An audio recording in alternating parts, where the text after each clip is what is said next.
আমাদের সাধারণ মানুষের সবকিছুরই একটা লিমিট থাকে, সেটি হোক খাবার না খেয়ে থাকার লিমিট, তাপ সহ্য করার লিমিট বা পানির নিচে শ্বাসরোধ করে থাকার লিমিট। না খেয়ে একজন ব্যক্তি বেশি দিন বাঁচতে পারবে না, তেমনি 100 ডিগ্রি তাপমাত্রায় চলে গেলেও মানুষের বাঁচা অসম্ভব। আর না ঘুমিয়ে এটি মানুষ সর্বোচ্চ কতদিনই বা বাঁচতে পারে? 15 দিন বা মাসেক খানেক। তবে এই পৃথিবীতে এমনও কিছু মানুষ আছে যারা সাধারণের বাইরে। তারা সহ্য করতে পারে 134 ডিগ্রি সেলসিয়াস তাপমাত্রা, সহ্য করতে পারে পানির নিচে অনেকক্ষণ যাবৎ শ্বাসরোধ করে থাকা, এমনকি না ঘুমিয়ে কাটিয়ে দিতে পারে সারাটা জীবন। আবার মহাশূন্য থেকে লাফিয়ে পড়ে সুস্থ স্বাভাবিকভাবে বেঁচে থাকতে পারে।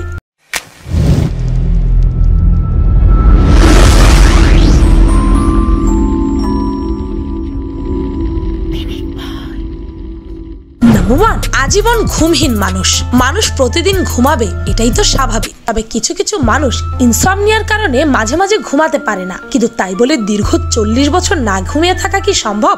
না ঘুমিয়ে থাকা মানুষগুলোর তালিকায় যারা নাম লিখিয়েছেন তাদের শীর্ষে আছেন পল ক্যারন। পৃথিবীতে বেশ কয়েকজনই অনিদ্রা রোগের জন্য আলোচনার পাত্র হয়েছেন। তাই বলে সারা জীবন ধরে না ঘুমিয়ে আসা মানুষগুলো রয়েছেন আগ্রহের একেবারে কেন্দ্রবিন্দুতে। অবিশ্বাস্য ঘটনা ঘটিয়ে ইতিহাসের পাতায় নাম লিখে গেছেন পল ক্যারন নামের এক হাঙ্গেরিয়ান সৈনিক, যিনি সম্পূর্ণ না ঘুমিয়েই বেঁচেছিলেন অনেক বছর। প্রথম বিশ্বযুদ্ধের সময় দুর্ঘটনাবশত তার মাথায় গুলি লেগেছিল, এতে মস্তিষ্কের ফ্রন্টাল লোবে আঘাত পান তিনি। এ কারণেই তিনি হয়ে ওঠেন ঘুমহীন মানব। একদিন দুদিন নয়, বহু বছর না ঘুমিয়েই বেঁচেছিলেন তিনি। পল ক্যারন একসময় সুস্থ হয়ে উঠলেও পরবর্তী সময়ে তিনি আর কখনোই ঘুমাতে পারেননি, কখনো না। তিনি না ঘুমিয়ে শুধু 1 বছর নয়, বরং রীতিমতো দীর্ঘ 40 বছর সুস্থ দেহেই বেঁচেছিলেন। তিনি ঘুমানোর পরিবর্তে শুধু শুয়ে চোখ বন্ধ করে বিশ্রাম নিতেন। সেডেটিভ ড্রাগ কোনো কিছুই তাকে ঘুম পাড়াতে পারত না।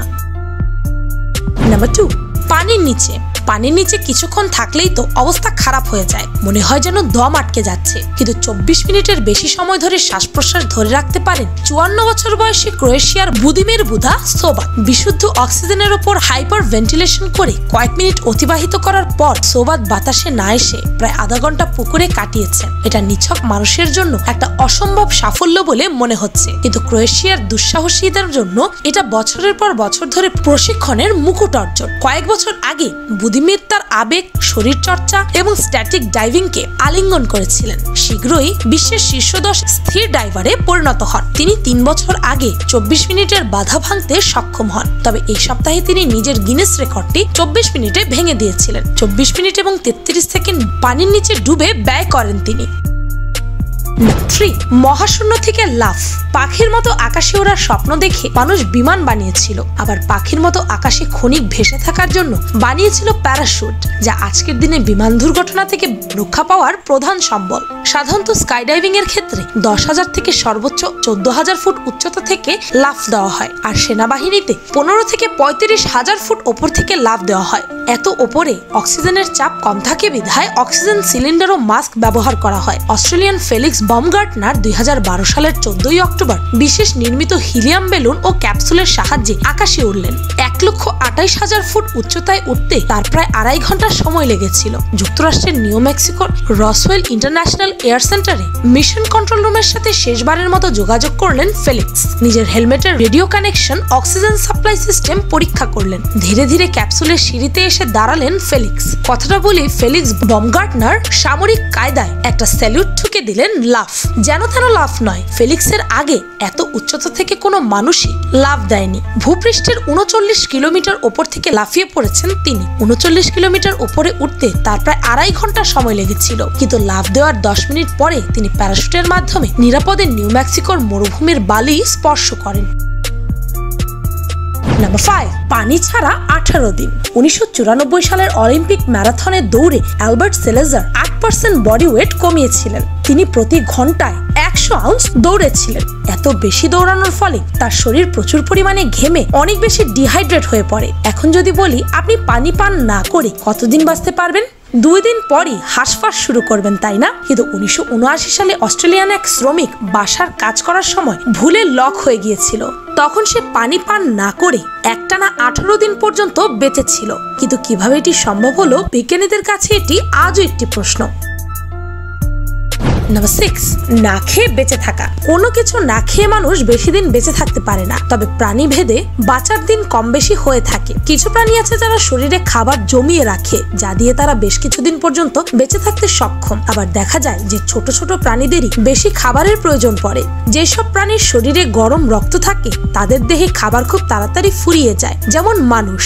একটি গবেষণায় দেখা যায় যে কুকুররা না খেয়ে 20 দিনের বেশি বাঁচতে পারে না। কুকুরেরা 20 দিনের বেশি না খেয়ে বাঁচতে না পারলেও ছারপোকারা না খেয়ে বছর খানেক পর্যন্ত বেঁচে থাকতে পারে। মানুষ শরীরে খাবার জমিয়ে রাখতে পারে না। খাবার না খেলেই মানুষ শারীরিকভাবে দুর্বল হয়ে পড়বে, কেননা শরীরে সব ধরনের উপাদানই আসে খাবার থেকে। তাই দেখা যায় একেবারেই খাবার না খেয়ে একজন মানুষ 1 সপ্তাহের বেশি বাঁচতে পারে না। তবে পানি খেলে মানুষ আরো কিছুটা দিন বেশি বাঁচতে পারবে। তবে এরা এই নিয়মের বিপরীত কিছু করে দেখিয়েছে। সবচেয়ে বেশি দিন পর্যন্ত না খেয়ে বেঁচেছিলেন পাকিস্তানের কাশ্মীরের 40 বছর বয়সী নকশা বিবি। 2005 সালের ভূমিকম্পে ধসে যাওয়া ঘরে 63 দিন বেঁচেছিলেন পচে যাওয়া খাবার আর অল্প কিছু চুইয়ে পড়া পানির ওপর। 1995 সালে 19 বছর বয়স্ক পার্ক সান হোন নামের এক নারী দক্ষিণ কোরিয়ার সিউলের ভেঙে যাওয়া 5তলা সুপারমার্কেটের ভেতর 17 দিন বেঁচেছিলেন। 2004 সালের টার্কিতে 16 বছর বয়সের কালেমকে জীবিত উদ্ধার করা হয় প্রায় 1 সপ্তাহ পর। অন্যদিকে 2004 সালে ইরানের বাম শহরে ভূমিকম্পের 9 দিন পর শহরবানু মাজেন্দারানি নামের 97 বছরের এক নারী ধ্বংসস্তূপ থেকে উদ্ধার পান। অবশ্য তিনি পুরোপুরিভাবে না খেয়েছিলেন না। নাম্বার 7, সর্বোচ্চ তাপমাত্রা। ব্র্যান্ডি স্টুয়ার্ট কাজ করেন ক্যালিফোর্নিয়ার ডেথ ভ্যালি ন্যাশনাল পার্কে। গত 2020 সালের 16ই আগস্ট ডেথ ভ্যালিতে তাপমাত্রা ছিল 54.4 ডিগ্রি সেলসিয়াস। বিশ্বের নির্ভরযোগ্যভাবে এই যাবৎকালের রেকর্ড করা সর্বোচ্চ তাপমাত্রা এটি। ডেথ ভ্যালি হচ্ছে বিশ্বের উষ্ণতম জায়গা, কিন্তু এরকম একটা জায়গাতেও থাকে কয়েক শত মানুষ। ব্র্যান্ডি হচ্ছে তাদের মধ্যে একজন। ডেথ ভ্যালিতে মিচ স্টুয়ার্ট প্রায় 5 বছর ধরে আছেন। তিনি কাজ করেন ডেথ ভ্যালি ন্যাশনাল পার্কের কমিউনিকেশন বিভাগে। এখানে এতটাই বেশি গরম যে আপনার গায়ে যে ঘাম হচ্ছে তা আপনি টেরই পাবেন না, কারণ খুব দ্রুতই সেই ঘাম বাষ্পীভূত হয়ে যাবে।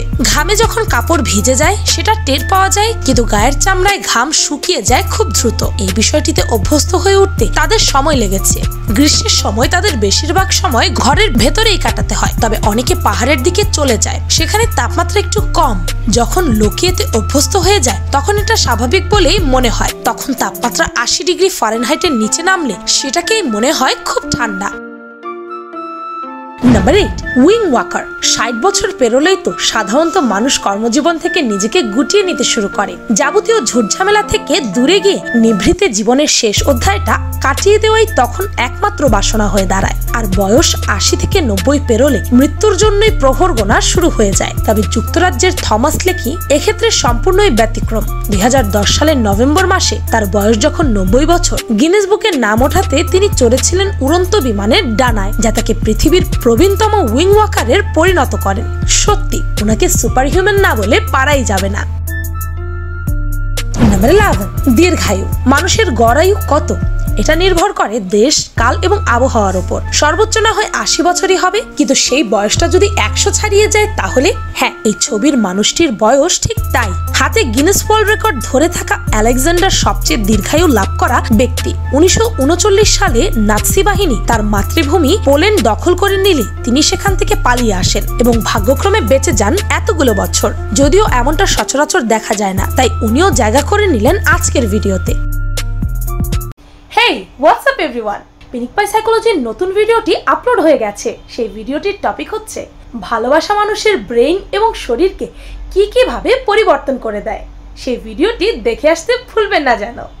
সাধারণ মানুষের চেয়ে বেশি কর্মক্ষমতা বা কোনো ধরনের যোগ্যতা বেশি থাকলে তাকে মোটা দাগে সুপার হিউম্যান বলা যেতে পারে। কিছু কিছু সুপার হিউম্যানরা জন্মগতভাবেই সাধারণ মানুষের চেয়ে বাড়তি কোনো গুণ নিয়ে জন্মান। আবার কেউ কেউ নিজেকে শানিত করার মাধ্যমে এমন পর্যায়ে পৌঁছে যান যেটিকে সুপার হিউম্যান লেভেল বলা যেতেই পারে। আর আজকে ভিডিওতে দেখানো মানুষগুলোও কিন্তু সুপার হিউম্যান, কারণ তারা যেই কাজগুলো করেছেন, যেই অবস্থায় আছেন, সেটি খুব সচরাচর দেখা যায় না। ভিডিওটি ভালো লাগলে আপনার ফ্রেন্ডস এন্ড ফ্যামিলির সাথে শেয়ার করতে পারেন। আর পিনিক পাই চ্যানেলকে সাবস্ক্রাইব করে বেল আইকনে অল নোটিফিকেশনস অন করতে ভুলবেন না যেন। শুধুমাত্র এভাবে পিনিক পাইয়ের প্রতিটি ভিডিওর নোটিফিকেশন আপনার কাছে পৌঁছে যাবে। আমি ফাল্গুনি, আজকের মতো পর্যন্তই। দেখা হচ্ছে পরের ভিডিওতে।